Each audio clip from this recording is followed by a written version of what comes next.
Hello everybody, welcome back to my channel. If you're new here, hi, my name is Chelsey. I collect cute things, I make cute things, I sell cute things. I just really like cute things.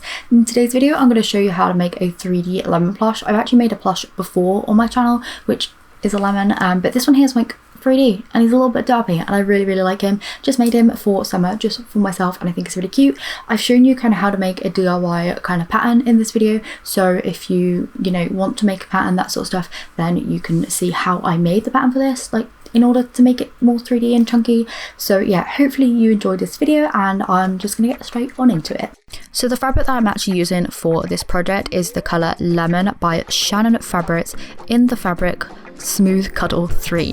The Smooth Cuddle 3 by Shannon Fabrics in the colour yellow. To make my pattern, what I did was I ended up drawing like the rounded edge and the curve, kind of almost like a quarter of a lemon with a triangle at the end. I then cut this out of a piece of card, and then using the offcut piece, I ended up using that and tracing that so that I ended up with like half a lemon, all equal on the top and the bottom. I then cut that piece out and then I just used that as my template so that I was able to get one side of the lemon and the other side of the lemon kind of exactly the same, but meeting with triangles in between. You'll then want to cut that out and that's going to be your whole pattern. I think probably watching that is like, again, it will probably be a lot more clearer, but yeah, the size of the lemon is just going to want to be a little bit more chunky than you want your final lemon plush to be. Anyway, so what you want to do on the back of one piece of the Shannon kind of plush fabric is you're going to want to draw out that lemon shape using your template. With the triangles, you're going to want to stitch downwards on those. So you can see here I've stitched downwards, almost making them into darts, so that's going to make your lemon plush more 3D. You're going to want to do that twice, so one on one piece of fabric, one on another, and then you're going to want to pin those together, joining up all of those darts and all of the edges right sides together. So as you can see here, I'm just pinning those into place. I start with the darts and then just pin on the outwards. I then leave a gap around about an inch so that I'm sewing all the way around from one end to the other end, leaving that inch gap so that I'm able to turn the plush the right size way around once I finish sewing. So a quick whiz around on the sewing machine and that part was done. If you don't have a sewing machine, of course, you can hand stitch this. You can even glue it if you want to. I probably would recommend using the sewing machine if you have one, but hand stitching should work just fine. Next, you want to remove any excess fabric that you may have before turning your piece inside out. I like to leave some tabs by the opening so that it's easier for me to grab when turning inside out, and I just basically just do that with my fingers, just poking out all of the like kind of edges and stuff. I then half filled my shape just to make sure that it was all correct, because at this point I was be able to turn it inside out and make any adjustments. I didn't need to, but if you do, this is the time to do it. So like I said, I half kind of stuffed it, and then I went ahead and inserted the toy safety eyes. So I like to use toy safety eyes. I think they give it a much more professional finish, and they just look a little bit nicer than kind of paint or buttons, but you can use whatever you want again. So in order to insert those, I just cut a little hole, posted the kind of post into the hole, and then put the washers on, and then I carried on stuffing afterwards and made sure all of those kind of like posts of the toy safety eyes and everything like that was all in the right position.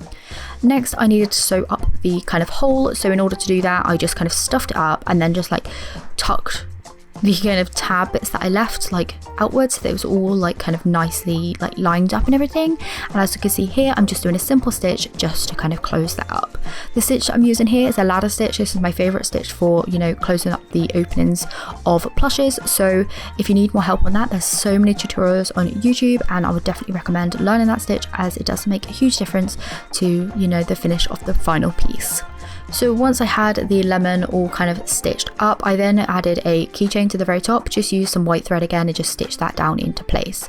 Once that was in place, I then needed a little mouse on my plush, so I actually just took some black cotton thread and then stitched like just almost like a dash or a straight line right between the eyes, so that it made like this little derpy face. You can of course put a little smile here, like stitch that on. You can obviously just add a little bit of felt or something. I've made felt faces in the past, and my recent plush, which was the juice box one, had a really happy face, which I use felt and vinyl. So if you're looking for like a really happy lemon, then that kind of tutorial has a great mouth kind of one in that one. But this one I just wanted a little bit derpy, so that's why I stuck with this mouth.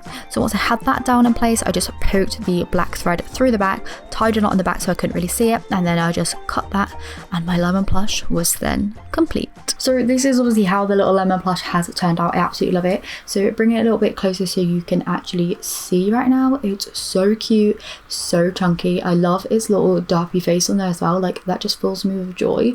Obviously I could have done a smile on there, I could have done like a happy face, like a sad face or whatever, but I just went with this little derpy one because I thought that it was so cute. Really happy with how it's turned out. Really like it with the silver as well, because I quite like silver and yellow together. But yeah, such a little summery thing. I think this could make a great little gift, or just for, you know, yourself. And yeah, I don't know, I think that you need to make one of these. So I hope you have enjoyed today's video. If you did, please do give it a thumbs up before leaving, and I will see you very soon for another one. Bye.